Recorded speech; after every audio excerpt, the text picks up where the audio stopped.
트럼프 대통령과 김정은 위원장이 오늘 8개월 만에 다시 만났습니다.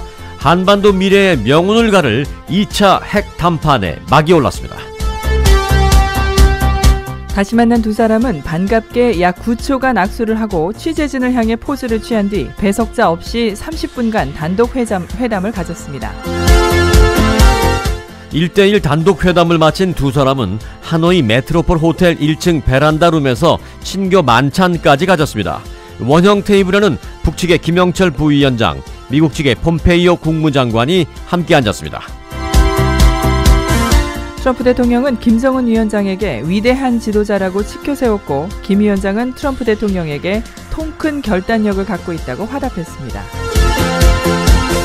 트럼프 대통령은 이어서 북한은 어마어마하고 믿을 수 없는 무한한 경제적 잠재력을 갖고 있으며 굉장한 미래를 갖게 될 거다라고 생각한다며 우리는 그런 일이 북한에서 일어날 수 있도록 돕기를 고대한다라고 말하기도 했습니다.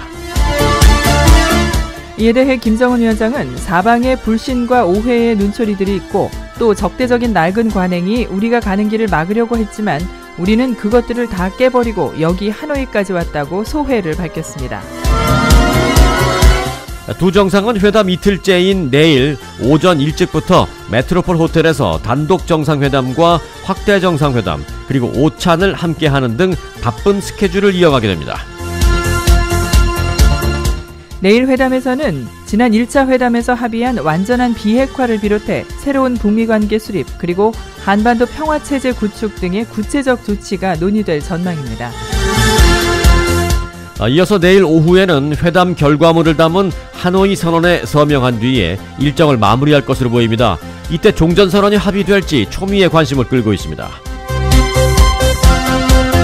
이번 회담의 북한 측 수행단에는 현송월 삼지연 관현악단장이 포함된 것으로 알려지면서 북미 간 문화와 예술 분야 교류가 논의될 것이라는 분석이 제기됐습니다. 자유한국당 새 대표에 황교안 전 총리가 50% 득표율로 선출됐습니다. 황교안 신임 대표는 대한민국을 다시 세우는 길에 나서겠다며 현 정부를 향한 강한 투쟁을 예고했습니다. 황교안 신임 대표에 이어 비록 선출되진 못했지만 중도층 확장성을 호소하던 오세훈 후보가 2위, 5.18 망언에 연루된 김진태 후보가 3위로 꼴찌를 기록했습니다. 하지만 역시 5.18 망언에 연루된 김순례 의원이 당 최고위원으로 당선이 돼서 논란이 일고 있습니다. 오늘 자유한국당 전당대회에서는 지금까지와 마찬가지로 대통령을 끌어내려야 한다거나 5.18 민주화 운동을 폄훼하는 발언이 쏟아져 나왔습니다. LA 한인타운 내 개인 클리닉들 가운데 건강보험이 있는 환자에게도 의사진료를 보기 전에 현금 또는 체크로 디파짓을 하라는 요구하는 곳들이 있어서 한인 환자들이 큰 불편을 겪고 있습니다. 워싱턴주 시애틀 지역에서 지난 13일 실종됐던 한인 유학생 김주헌 군이 휴대폰이 발견됐던 지점 인근에서 시신으로 발견됐습니다. 오늘 새벽 2시 40분쯤 플러튼의 이충환 안과가 입주해 있는 건물에 차량이 돌진해서 건물 일부가 무너져 내렸습니다.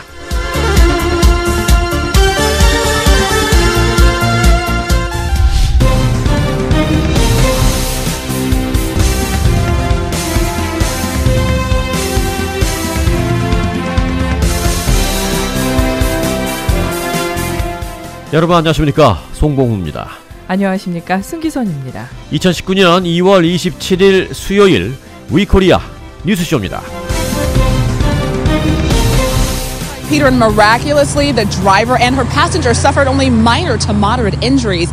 Check out the damage, though. It is extensive. You can see straight into the building. That car has since been towed away, but it knocked out the entire front. 네, 건물로 차량이 돌진했는데 이 상황을 지금 보라라고 현장에서 TV 취재기자가 보도를 하고 있습니다. Let's get to some video, though. The smoke you can see rising from the roof of that car. Authorities say it was headed north on Brookhurst.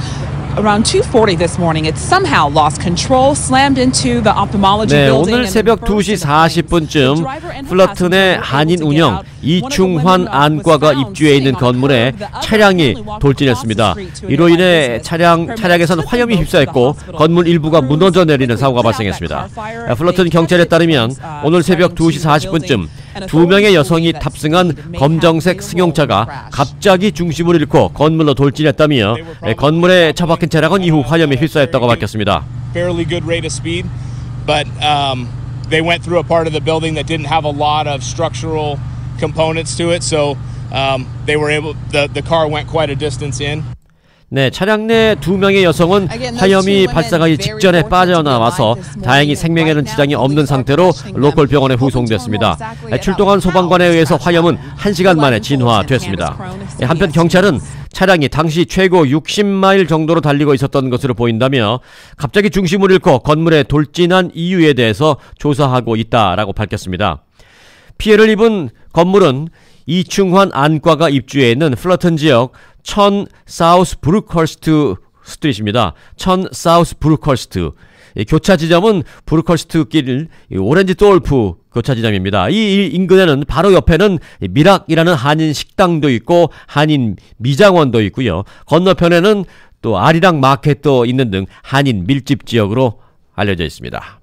I thought the first summit was a great success, and I think this one hopefully will be equal or greater than the first. 네, 김정은 위원장과 만난 트럼프 대통령이 흥분한 듯 많은 얘기를 하고 있습니다. Was our relationship is really a good one.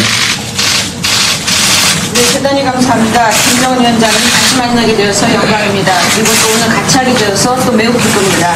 우리가 베트남에서 만났습니다. 베트남이 아주 우리를 굉장히 환영을 하고 레드카펫을 깐 것처럼 그렇게 환영하고 있습니다. 우리는 첫 번째 그 정상회담을 굉장히 성공적으로 마쳤습니다. 어떤 사람들은 우리의 어떤 진전이 더 빨리 갔으면 하고 그렇게 원하는 사람도 있지만 내가 보기에는 우리가 상당히 잘하고 있고 또 첫 번째 그 정상회담이 굉장히 성공적이었습니다. 이번 회담도 첫 번째 것과 같은 성공 또는 아니면 더 성공하기를 바라고 있습니다. 그리고 우리는 아마 이번에 더 많은 진전을 이룰 것 같습니다. 네, 통역이 진행됐는데요. 통역이 진행되는 동안 어느 특정 부분에서 갑자기 플래시라이트이 엄청나게 터져 나오는 순간을 소리로 느끼셨을 것입니다. 바로 이런 내용. 지금까지 우리가 해왔던 것보다 더 나은 더 훌륭한 그런 진전을 이룰 것으로 생각한다라는 그런 부분에 대해서 통역이 나오자 담담하게 듣고 있던 김정은 위원장이 살짝 얼굴에 미소를 띄웠습니다. 김정은 위원장이 미소를 띄우자 현장에 있던 외신 기자들은 일제히 플래시라이트를 터뜨리면서 사진을 찍었습니다. 확연히 다른 이 사진기 소리를 들으실 수 있을 것입니다. 큰 성공 또는 아니면 더 성공하기를 바라고 있습니다. 그리고 우리는 아마 이번에 더 많은 진전을 이룰 것 같습니다. 네, 순간적으로 이 카메라가 플래시라이트를 엄청나게 터뜨리자 소리가 들리지 않을 정도로 카메라 소리만 들리는 그런 상황입니다. 김정은 위원장의 미소가 사진 찍기 그렇게 좋았나요? 또다시 미소를 짓고 있습니다. And I look forward to watching it happen and helping it to happen. And we will help it to happen. 우리 여러 번 제가 얘기를 했고 또 언론들한테도 제가 여러 번 했습니다만은 저는 조선이 엄청난 경제적인 잠재력을 가지고 있다라고 그렇게 생각합니다. 그리고 앞으로 큰 성공을 이룰 거로 생각합니다. 위대한 지도자 밑에서 아주 잘할 거로 생각합니다. 그리고 앞으로 그러한 성공을 저는 계속 보게 되기를 기대하고 있습니다. 네, 김정은 위원장이 또 미소를 짓자 카메라가 엄청나게 터지고 있습니다. 자, 이 통역이 끝난 후에 트럼프 대통령과 김정은 위원장은 웃으면서 악수를 했습니다. 김정은 위원장과 트럼프 대통령이 8개월 만에 다시 만난 그 순간의 상황을 전해드렸고요. 자, 이 이후에 약 20-30분간의 1대1 단독 정상회담도 가졌고 끝나고 난 후에는 친교 만찬까지 가졌습니다. 자, 정상들의 두 번째 만남 어떤 분위기로 진행됐고 또 이 단독회담의 형식이 갖는 의미를 어떻게 볼 수 있는지 알아보겠습니다. 8개월여 만에 만난 두 정상, 예의를 갖추면서도 1차 때보다는 조금 더 가까워진 모습을 보였습니다. 오늘 하루 숙소에 집거했던 김정은 위원장은 다소 긴장된 표정으로 나타났는데 트럼프 대통령이 악수와 함께 김정은 위원장의 어깨를 두드리자 이내 표정이 밝아졌습니다. 이어 트럼프 대통령이 두세 번 더 어깨를 두드리며 이야기를 건네자 연신 환한 미소를 띄었습니다. 이 단독회담에 앞선 모두 발언에서 김정은 위원장은 모두가 반기는 훌륭한 결과가 만들어질 거다. 어느 때보다도 많은 고민과 노력, 인내가 필요했다고 했고 트럼프 대통령은 그동안 가장 큰 진전은 북미 관계 개선이다. 1차 때보다 더 성공적인 회담을 바란다며 기대감을 나타냈습니다. 또 북한이 많은 경제적 잠재력을 갖고 있다면서 비핵화에 나설 경우 제재 완화 조치가 있을 것임을 시사했습니다. 두 정상이 만나는 모습은 미디어 센터 내의 대형 스크린을 통해서도 실시간으로 중계가 되면서 이곳에 모인 기자들이 일시에 카메라를 잡는 풍경이 연출이 됐었는데요. 이 도중에 화면이 중단되자 아쉬운 탄식이 터져 나오기도 했습니다. 네, 통상적으로 이 정상들의 단독 회담은 시간이 길지는 않지만 흉금을 털어놓을 수 있는 자리로 알려져 있습니다. 이 참모진을 배제한 채 통역만 배석해서 기록이 남지 않기 때문에 상당히 내밀한 대화도 가능합니다. 이 트럼프 대통령과 김정은 위원장은 스타일상 서로 잘 통한다는 공통점이 있고요. 또 안팎으로 적지 않은 비판을 받았다는 공통점도 있습니다. 이 트럼프 대통령으로선 최악의 상황인 국내 정치 문제가 또 김정은 위원장은 대북 제재의 압박이 심화되면서 절박한 상황이거든요. 누가 봐도 납득할 만한 성과가 필요하다는 그런 공감대가 있을 겁니다. 그래서 오늘 단독회담에서는 이 핵 담판보다는 서로의 이런 공감대를 바탕으로 신뢰를 확인하는 그런 자리로 마련한 것으로 보입니다. 오늘은 일단 서로 의지가 있다는 걸 확인을 하고 내일 성과까지 도달하는 길에 그런 첫 문을 연 거다 이렇게 볼 수 있겠습니다. 지금까지 하노이 국제 미디어 센터에서 KBS 뉴스 정하연입니다. 네, 김정은 국무위원장이 베트남 방문 이틀째인 오늘은 트럼프 대통령을 만나러 갈 때까지 숙소 밖으로 한 발짝도 나오지 않았습니다. 긴 열차 여행에 지친 몸을 추스르면서談判 준비에 전념했을 거란 예상이 나옵니다. 1978년 북한의 지원을 받아 설립된 베트남 북한 우정유치원.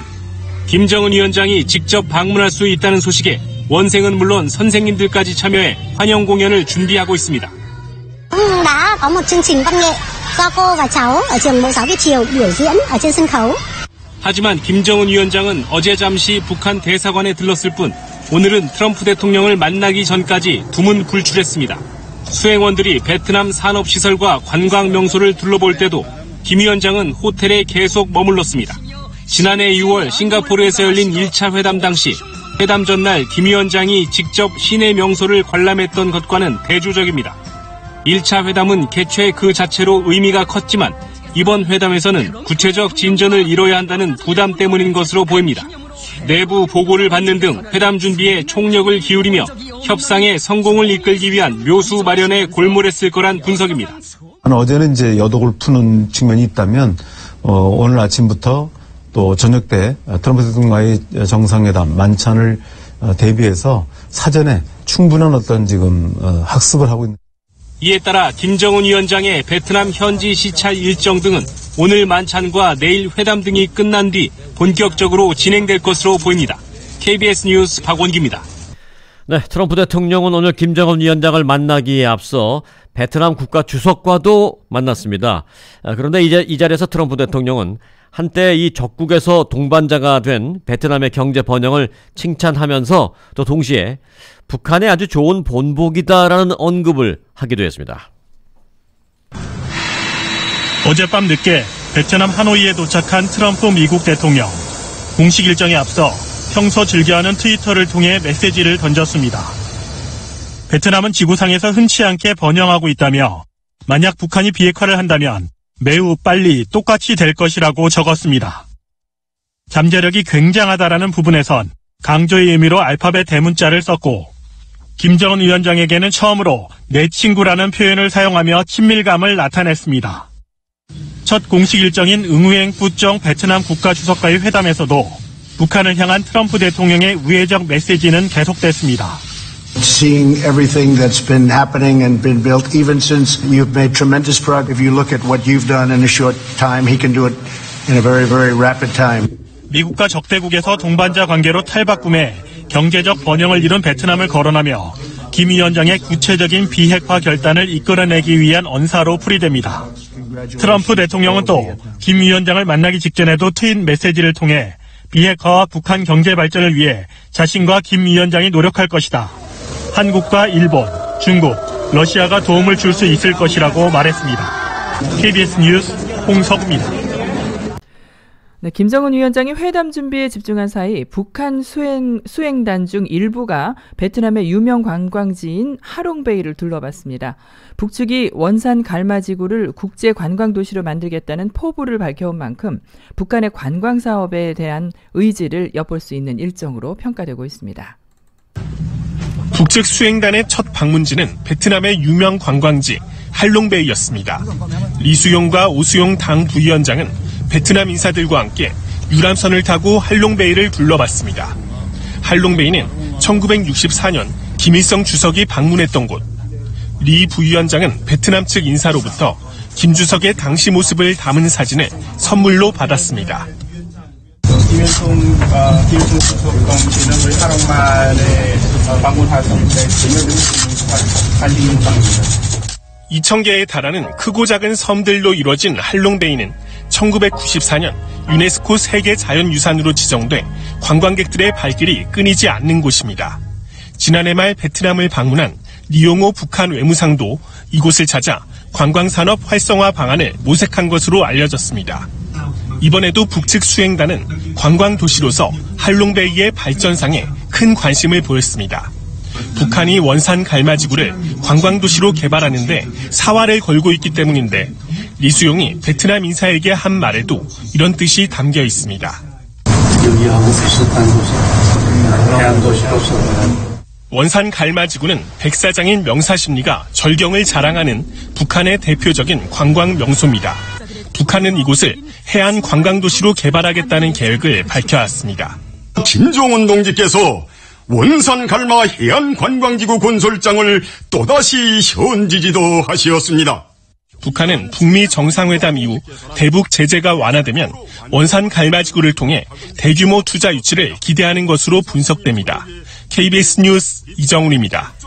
네, 북한이 이번에 베트남식 개혁 개방 경제 성장을 모델로 하고 있다라는 보도는 여기저기서 여러 차례 많이 들으셨겠습니다만은 사실 과거 베트남은 북한의 도움을 받던 나라입니다. 북한이 베트남 전쟁 당시 캐시도 보내줬고요. 또 군복도 만들어서 보내주고 대포도 보내주고, 그리고 베트남에서 전쟁이 끝난 이후에는 베트남의 똑똑한 청년들을 북한으로 유학을 시켜주는, 그런 무료 북한 유학도 시켜주는 등 많이 도움을 주었던 그런 나라가 바로 북한입니다. 그런데 그런 북한이 이제는 베트남에게서 뭔가 경제 성장 모델을 배워야 하는 입장이 바뀌게 됐습니다. 베트남의 성공을 직접 현지에서 눈으로 확인한 북한 고위 관료들, 어떤 점을 느꼈을까요? 북한은 1960년대 베트남전을 계기로 사회주의 동지 베트남에 대한 지원을 본격화합니다. 당시 상대적으로 경제적 여유가 있었던 북한은 베트남의 전투기 조종사 등 인력뿐 아니라 5천만 달러의 현금과 각종 피복 등 물자까지 지원했습니다.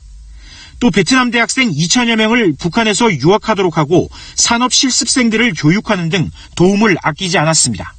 하노이에 있는 베트남 북한 우정유치원은 과거 이 같은 지원의 흔적입니다. 두 나라의 운명은 1986년 베트남이 도이머이로 불리는 개혁개방 정책을 실시하면서 엇갈리기 시작했습니다. 당시 1인당 GDP 84달러로 북한의 10분의 1 수준이었던 베트남은 외국 자본을 받아들이고 경제개혁에 나서면서 30여 년 만에 30배 이상 성장했습니다. 이제 베트남의 1인당 GDP는 북한의 2배를 넘습니다. 북한 고위 관료들이 시찰한 하롱베이와 하이퐁의 공장 등은 사회주의 국가 개혁개방의 성공적 모델로 이제는 북한이 배우는 입장이 된 겁니다. 북한도 그러한 절차와 과정을 밟는다면 베트남과 같이 평화와 번영을 이룰 수 있다. 이런 뜻에서 의미가 있는. 하지만 같은 사회주의 국가라도 북한과 베트남의 체제 성격이 다르고 북한을 둘러싼 국제정치 역학이 베트남의 도이머이 당시보다 복잡한 만큼 베트남식 개혁개방 모델의 북한 도입을 낙관하기는 어렵다는 지적도 있습니다. KBS 뉴스 조태현입니다.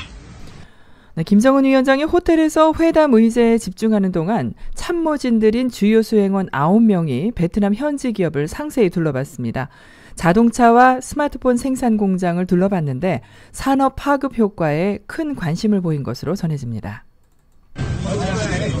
중요한 정상회담을 코앞에 두고 김정은 위원장의 곁을 떠난 주요 참모진들이 큰 관심을 보인 곳은 경제 현장이었습니다. 오수용 경제 담당 부위원장과 리수용 외교 담당 부위원장은 물론 김 위원장의 측근인 현송월 참지연 관현악단장까지 주요 수행원 9명이 나선 겁니다. 오전에 방문한 하롱베이에서 차로 1시간 거리인 하이퐁. 80여 개 외국인 직접 투자 기업과 현지 기업들이 있는 산업단지입니다. 베트남식 개혁 개방 정책인 도이머의 성과를 한눈에 확인할 수 있는 곳으로 꼽힙니다. các quý vị đại biểu, đặc biệt là đoàn lãnh đạo khu vực kinh tế tư nhân đã có những bước phát triển mạnh mẽ, góp phần lợi cởi mở chính là nền tảng quan trọng để Vingroup vươn lên. 김 위원장의 수행단이 2시간가량 세심히 둘러본 곳은 베트남 최대 민간 기업인 빈그룹 산하의 자동차 공장 빈페스트. 이곳은 자체 기술로 자동차를 조립하는 베트남 유일의 완성차 생산 공장입니다. 지금은 시험 생산을 하고 있고 올해 8월부터 본격적인 양산에 들어가는데 북한 실무진들이 이곳 공장을 둘러봤습니다. 스마트폰 공장과 농장 견학도 이어갔습니다. 북한 수행단은 자동차 공장의 근로자가 몇 명인지, 휴대전화 생산은 구체적으로 어떻게 이루어지는지 큰 관심을 나타낸 것으로 전해졌습니다. 현재 트럼프 대통령과 김정은 위원장이 만나 첫 단독 회담과 만찬을 이어가는 동안에도 경제 분야 등 북한의 주요 수행원들은 하이퐁시 당서기장 등과 만찬을 갖고 있습니다. 베트남 경제구역 하이퐁에서 KBS 뉴스 송금환입니다. 네, 북미 정상은 오늘 만찬을 가졌습니다. 예상보다 18분이나 넘기면서 가졌던 만찬인데요. 북미 정상이 이번에 두 번째 만났지만 만찬을 가진 건 이번이 처음이라고 합니다. 2차 북미 정상회담의 첫 공식 일정인 만큼 배석자들의 면면에도 관심이 쏠리고 있습니다. 누가 함께하고 있는지, 그리고 그 의미는 무엇인지 KBS가 분석했습니다. 북미 두 정상의 만찬에는 양측에서 각각 2명의 핵심 인사들이 자리했습니다. 북한 측에선 김영철 노동당 부위원장 겸 통일전선부장과 이용호 외무상이, 미국에선 폼페이오 국무장관과 믹 멀베인이 백악관 비서실장 대행이 배석했습니다. 김영철 부위원장과 폼페이오 국무장관은 북미 고위급 협상의 카운터파트로 1차 북미 정상회담부터 협상을 총괄해왔습니다. 두 사람은 이번에도 2차 북미 정상회담에 큰 그림을 그렸습니다. 믹 멀베인이 비서실장 대행은 트럼프 대통령을 곁에서 보좌하는 최측근 참모로 배석했습니다. 북측 상대 인사로 일각에선 김정은 위원장의 동생인 김여정 제1부부장의 참석 가능성도 거론됐지만 상대와의 격을 고려해 빠졌다는 관측이 나옵니다. 대신 외교를 책임지고 있는 이용호 외무상이 참석한 건 두 정상이 만찬에서 최종 결정해야 할 현안이 많다는 점을 시사하고 있다고 전문가들은 분석하고 있습니다. 나름대로 상대 측의 요구와 강조점이 뭔지를 받고, 그러면은 만찬이 끝난 이후에 실무 대표들은 아마 상당하게 긴장감을 가지고 마지막 문안 조율에 집중을 할 걸로 보입니다. 특히 첫 공식 일정으로 만찬이 성사된 건 북미 모두 이번 회담의 성공을 바라고 있다는 점을 보여주는 것이란 해석도 나옵니다. 이번 정상회담의 풍향계 역할을 할 만찬이 본 협상의 성과를 이끌어내는 마중물이 될 수 있을지 전 세계가 주목하고 있습니다. KBS 뉴스 이주환입니다.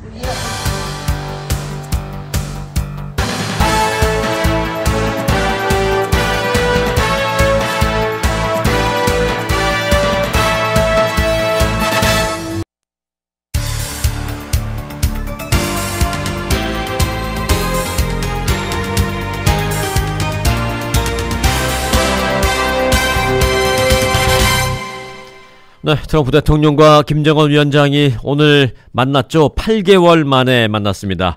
관련된 속보는 이제 앞서 다 전해드렸고요. 오늘 북한 측이 이 회담을 앞두고 여러 가지 미리 사진도 공개했는데, 북한 측이 김정은 위원장이 원탁 회의를 하는 사진도 공개했습니다. 흥미롭습니다.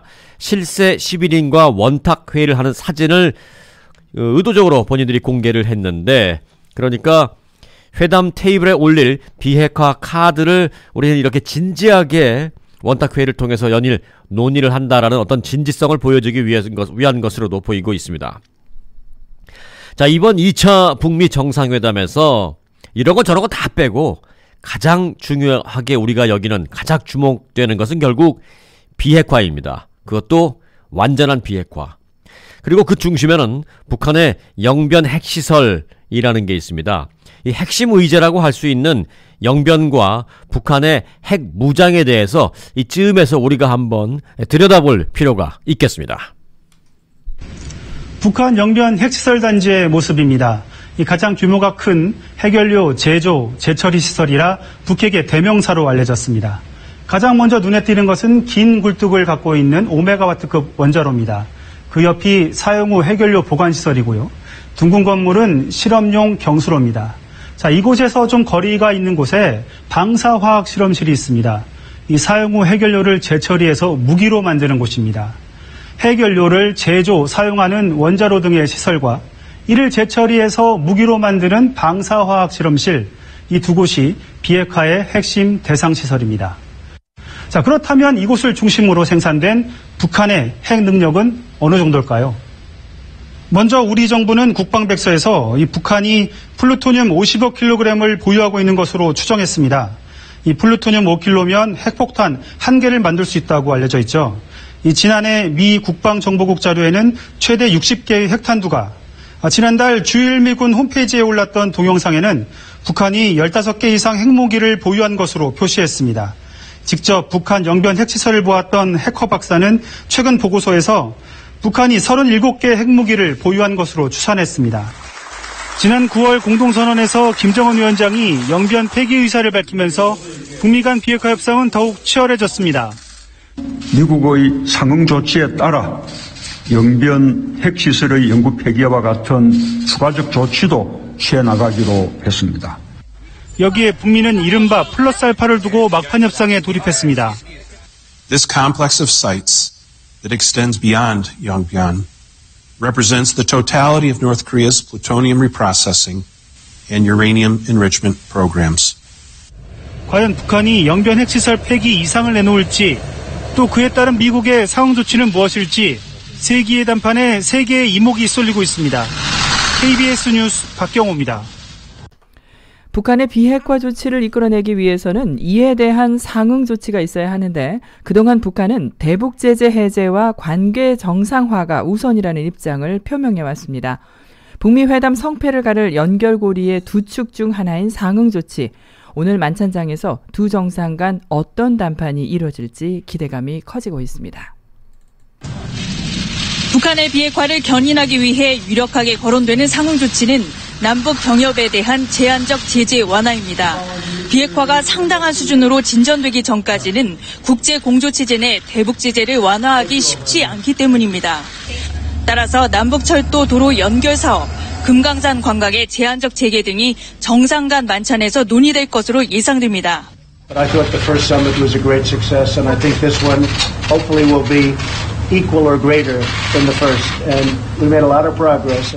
두 나라 관계 개선과 평화체제 논의에서는 좀 더 진전된 합의가 이루어질 것으로 보입니다. 이와 관련해 미 인터넷 정치 뉴스 매체인 복스는 익명의 소식통을 인용해 4가지 잠정 합의안을 보도했습니다. 합의한 내용 중 구체적인 상응 조치로 한국 전쟁을 끝내기 위한 평화선언에 서명한다는 내용이 주목됩니다. 평화협정과 같은 구속력은 없지만 양국이 적대 관계를 종식한다는 정치적 상징성이 있습니다.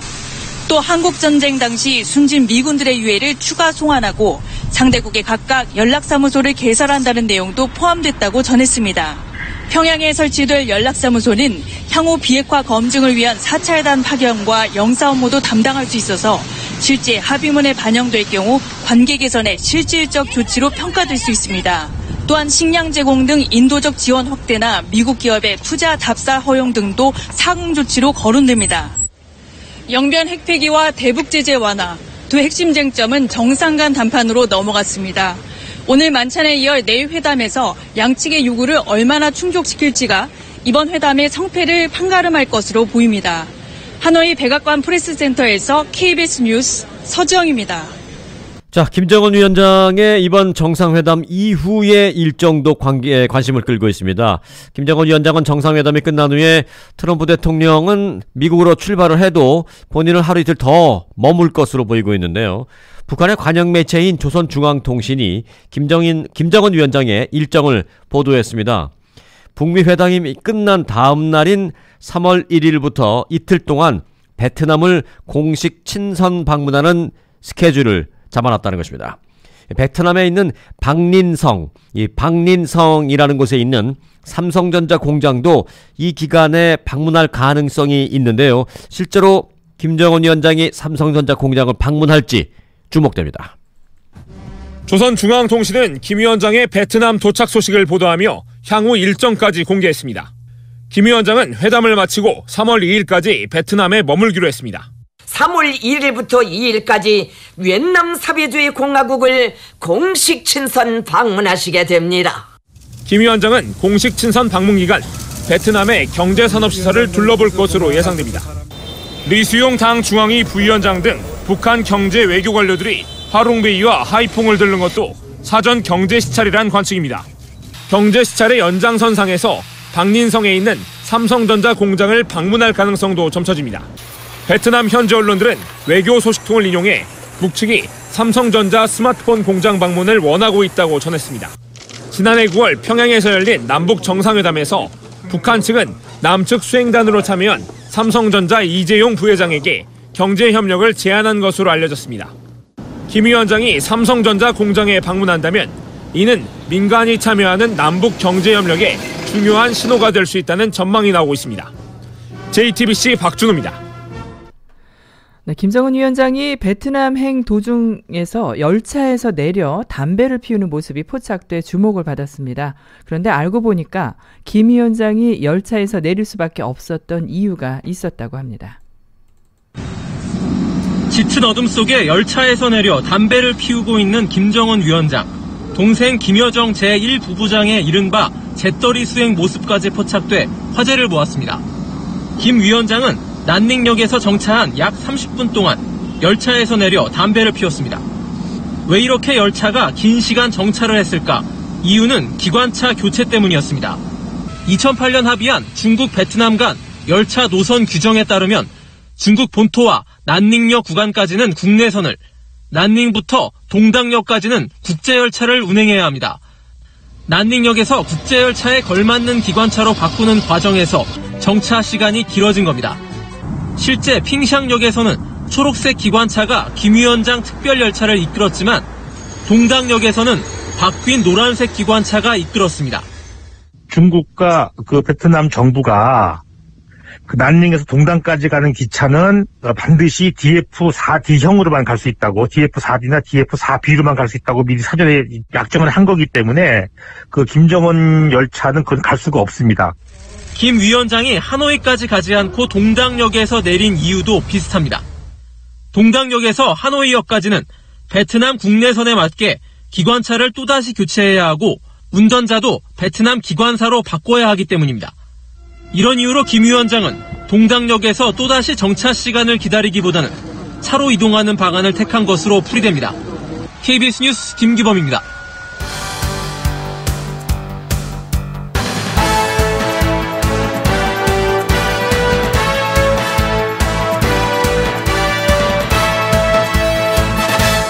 이 시간은 위코리아 실리콘밸리 지사의 마이크 홍 지사장이 보내온 실리콘밸리 소식입니다. 세계 최대의 첨단 산업단지인 실리콘밸리는 이민자들의 천국입니다.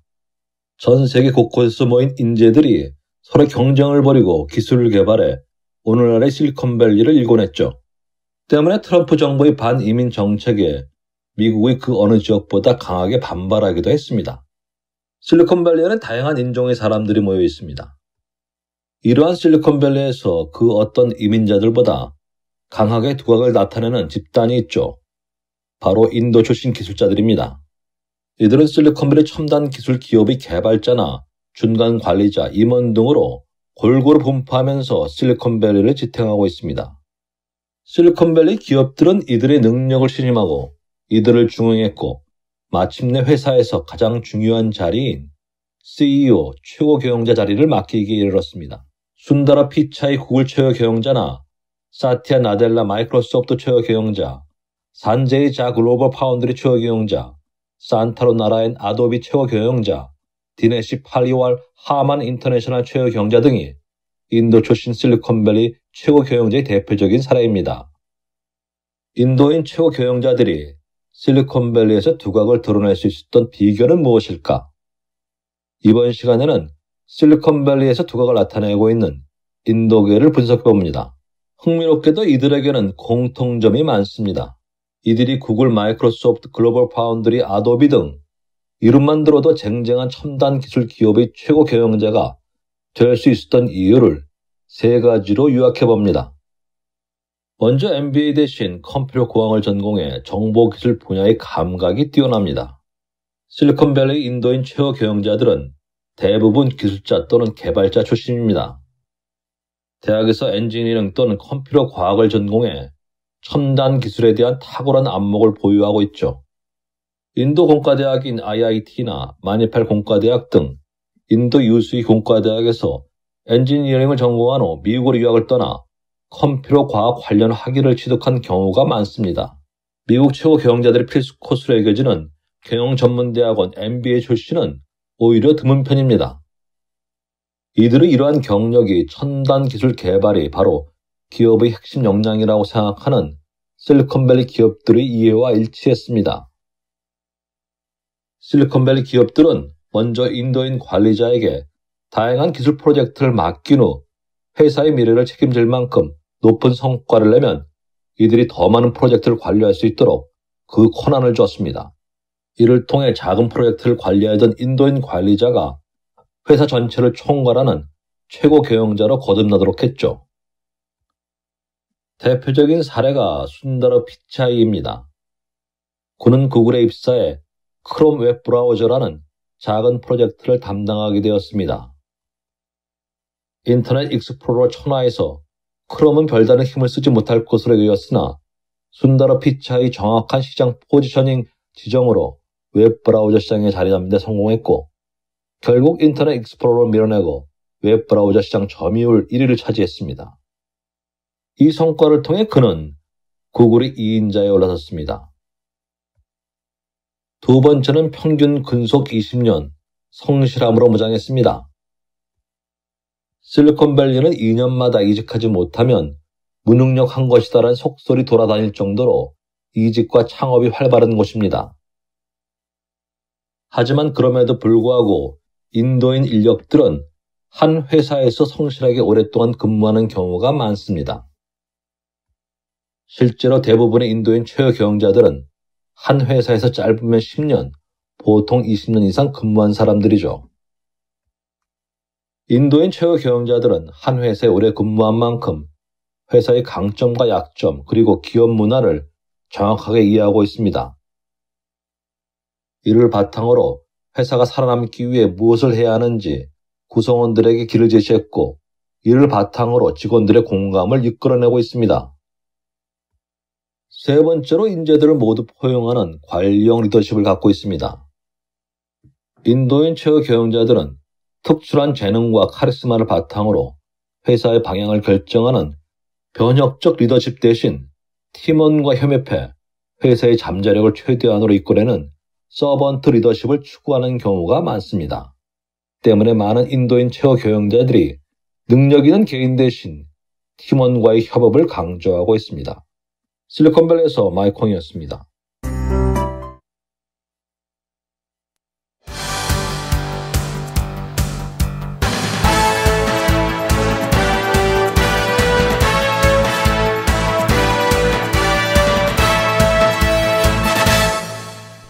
In fact, there's a class action lawsuit filed this month by former Trump campaign worker Jessica Denson that this NDA language. 네, 트럼프 대통령이 지금 북미 정상회담을 위해서 베트남에 가 있는데요. 트럼프 대통령이 자리를 비운 순간 지금 미국에서는 그와 관련된 여러 가지가 지금 숨가쁘게 돌아가고 있습니다. 그 중에서도 지금 이 시간 의회 청문회가 진행되고 있는 이 상황은 매우 중요한데요. 트럼프 대통령의 최측근 가운데 한 명이었던 마이크 코언이 지금 현재 의회에서 청문회 증언을 하고 있습니다. 완전히 트럼프 대통령에게 등을 돌려서 충격적인 증언이 지금 많이 나오고 있습니다. 그는 이렇게 말하고 있습니다. 트럼프 대통령은 완전히 거짓말장이고 레이시스트 인종차별주의자이고 사기꾼이다라고까지 말하고 있습니다. 그는 이렇게 말했습니다. 오늘 지난번에 내가 의회 증언대에 섰을 때 나는 트럼프를 방어하기 위해 왔었습니다. 하지만 오늘 저는 트럼프의 진실에 대해서 말하려고 이 자리에 섰습니다. 라고 청문회에선 트럼프의 옛 집사 마이클 코언의 폭탄 증언이 시작됐습니다. 도널드 트럼프에 대한 모든 것을 알고 있는 남자로 꼽히는 마이클 코언이 오늘 이 시간 현재 연방하원 정부감독개혁위원회 청문회에 나와서 증언을 하고 있습니다. 코언은 지난 10년 넘는 기간 동안 트럼프의 부동산 개발과 다른 비즈니스 계약들뿐만이 아니라 사생활과 사적인 거래 관계를 모두 책임졌던 측근 가운데 측근입니다.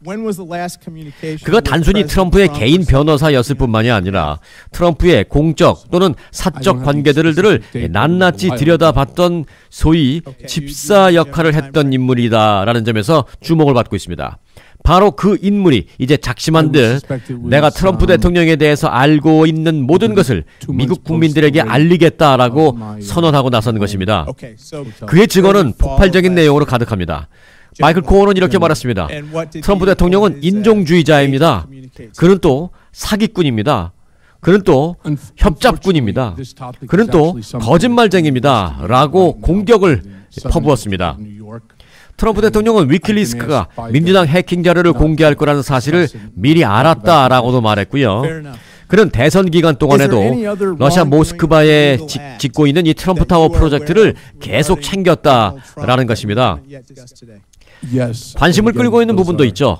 불륜 관계를 맺었던 여성들에게 입막음용 돈을 주었나? 라는 부분과 관련해서 마이클 코언은 트럼프 대통령에게 나를 통해서 그 여성들에게 돈을 주라고 지시했다라고 증언을 했습니다. 마이클 코언은 2016년 대선운동 막판 대형 스캔들이 될 뻔했던 트럼프의 불륜설 이 폭로를 막는데 개입한 것으로 알려졌습니다. 그는 지난해 8월 이에 대한 자신의 혐의를 인정했습니다.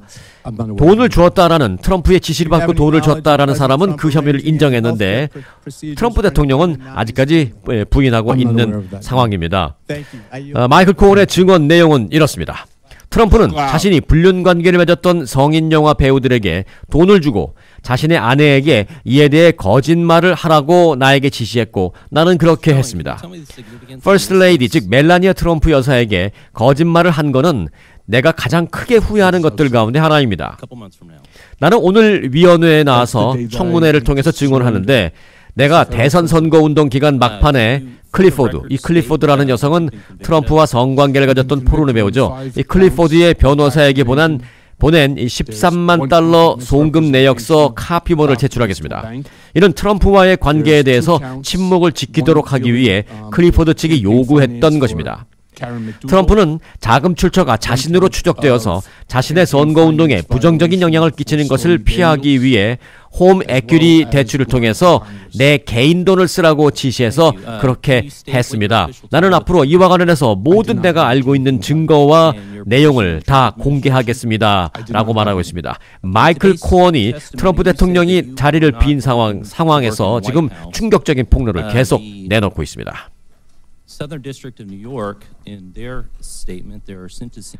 도널드 트럼프 대통령이 미국의 남쪽 멕시코 국경에 장벽을 건설하기 위해 국가 비상사태를 선포한 것을 무력화하기 위한 의회 결의안이 하원을 통과했습니다. 하지만 공화당이 다수 의석인 상원 처리에 난항이 예상되고 만약 상원까지 통과해도 트럼프 대통령이 거부권을 행사하겠다고 이미 예고한 터라 결의안이 실제로 효력을 가질 가능성은 낮아 보입니다. 연방하원은 어제 이 결의안을 표결에 붙여 찬성 245명, 반대 182명으로 가결 처리했습니다. 이번 결의안은 트럼프 대통령의 국가 비상사태 선포는 3권 분립에 따른 의회 예산권 침범에 해당하기 때문에 저지돼야 한다는 것이 골자입니다. 미국 대통령이 비상사태를 선포하면 의회가 처리한 예산과 상관없이 다른 예산을 끌어다 자신이 원하는 사업에 쓸 수 있기 때문에 이를 막아보자는 겁니다. 결의안은 하원 통과 후 상원으로 넘어가며 상원은 이를 넘겨받은 지 18일 이내에 표결하게 됩니다. 결의안이 상원을 통과하려면 민주당 45명과 무소속 2명 의원들이 모두 찬성하더라도 공화당 53명 중에서 4명 이상이 이탈해야 가능해집니다. 트럼프 대통령은 결의안이 제출되기 전에 이미 거부권 행사 방침을 밝힌 상황입니다. 네, 시애틀에서 LA로 향하던 M트랙 열차가 오레건주에서 폭설로 쓰러진 나무 더미에 막혀 36시간 동안 오도 가도 못하고 있다고 CNN 방송이 보도했습니다. 승객 183명을 태운 이 열차는 지난 24일 저녁 시애틀역을 떠나서 운행을 하다가 오레건주 유진에서 남쪽으로 70km 떨어진 오크리지에서 나무 더미와 충돌했습니다. 지난 주말 오레건주에 기록적인 폭설이 내리면서 선로 주변에 쓰러진 나무에 열차가 부딪히는 것입니다. M트랙 측은 열차가 속도를 줄인 상태라 탈선은 하지 않았으며 현재 부상자는 없는 것으로 파악됐다고 말했습니다. 연방 국무부가 도널드 트럼프 행정부의 입국 금지 조치에 기인해 지난해 3만 7천 건 이상 비자 신청을 거부한 것으로 정부기관 데이터에서 나타났습니다.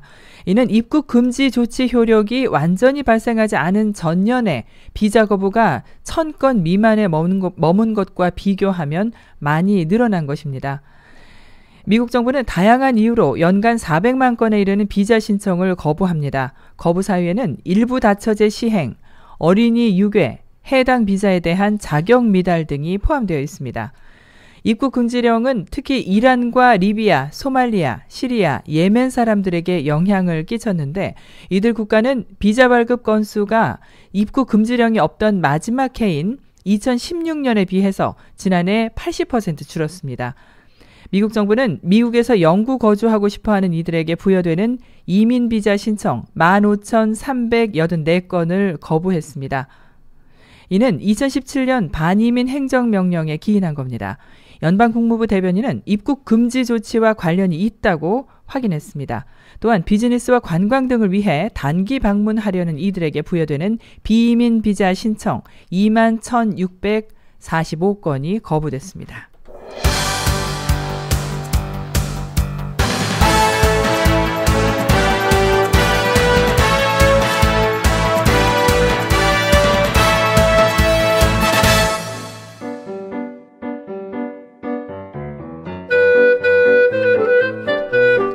이 시간은 LA 최고의 교육 전문가 데이지민의 교육 칼럼입니다.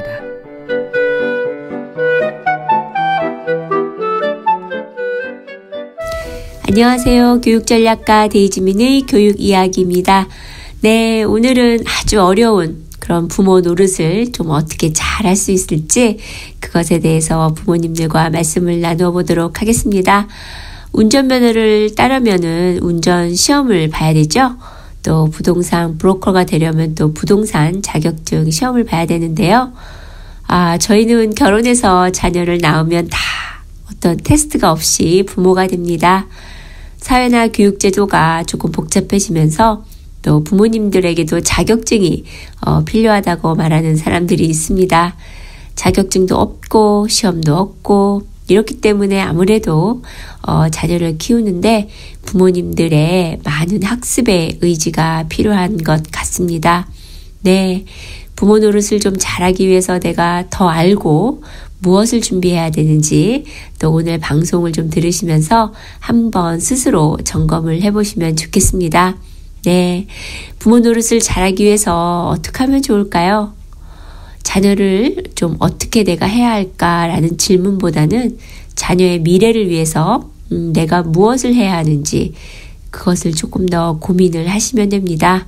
내가 자녀를 위해서 어떻게 변화되면 좋을까라고 생각을 한번 해보십시오. 그러면 아마도 부모 노릇을 어떻게 해야겠다라는 생각이 드실 겁니다. 부모 노릇 잘하는 부모님들인 경우는 자녀에게 늘 그런 미래지향적인 질문들을 많이 하였고 아이를 인정해주는 그런 질문들을 많이 했다고 합니다. 그런 부모님들의 질문의 초점을 자녀를 어떻게 해야 하는지에 맞춘 것이 아니고 아이의 미래를 위해서 내 스스로 무엇을 해야 하는지에 초점을 맞췄다고 합니다. 자녀를 위해 늘 최선을 다하는 우리 부모님들의 모습들은 또 결국 자녀들에게 커다란 믿음을 주기 때문에 성공적인 자녀 교육이 된 것입니다. 자식을 키우는 것이 어찌 보면 희생의 과정입니다. 신생아 뒤치다거리부터 또 유아기의 고집불통을 상대하는 것, 그리고 또 학교를 들어갈 자녀들의 교육에 들어가는 그런 인내심, 비용, 거기다가 또 사춘기 자녀의 고집과 그런 변덕스러움을 참아내는 그런 인내도 필요하고요. 또 막대한 대학교 입학금과 또 아이들에게 주는 용돈, 사실 이런저런 것들을 다 겪으면서 부모로서 무조건적인 사랑과 희생을 인정한다는 것이 쉽지가 않습니다. 어려운 부모 노릇을 잘하기 위해서 마지막으로 이런 힘든 현실을 저희가 인정을 하고 제가 또 한 가지 부탁을 드릴 것은 가능하면 자녀가 한국어를 할 수 있도록 지도를 좀 부탁을 드리겠습니다. 어린 자녀를 두신 어머님들께서는 지금부터라도 한국어 교육을 좀 열심히 시키시고 가능한 집에서 한국어도 사용하고 또 30분씩이라도 한글 책을 읽어주는 것은 도움이 많이 되겠습니다. 엄마나 아빠가 영어를 완벽하게 구사할 수가 없다면 또 결국 청소년이 되어서 엄마와 자녀 사이에 또 깊은 마음의 대화를 할 수가 없게 됩니다. 그래서 제가 자꾸 한국어 교육을 강조를 많이 하는데요. 자녀와 의사소통을 할 방법이 없기 때문에 또 서서히 청소년 자녀들과 마음의 문을 닫게 되고 또 부모님과의 관계가 소원해집니다. 그렇기 때문에 우리 코리안 아메리칸 학생들에게는 한국어 교육은 필수라는 생각을 해봅니다.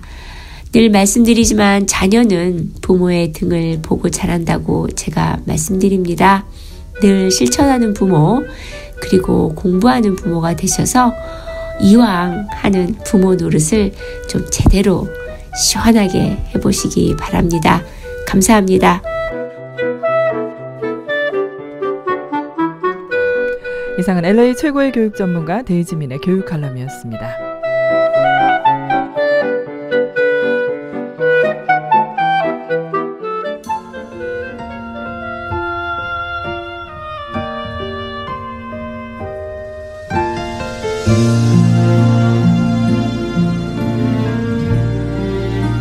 네, 지금까지 진행의 승기선, 송봉후였습니다. 고맙습니다.